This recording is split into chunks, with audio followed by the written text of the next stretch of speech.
once I was cycling, so I saw a police officer without a face shield.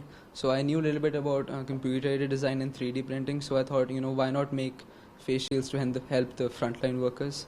So then I came back and I started, just designing the shields on SolidWorks, and then I printed it out using the 3D printer. You are in a class 11 standard. How do you know about this 3D printing and all? Because it needs some skills, some software learning as well to design these shields. Since the 8th grade, I was really interested in technology.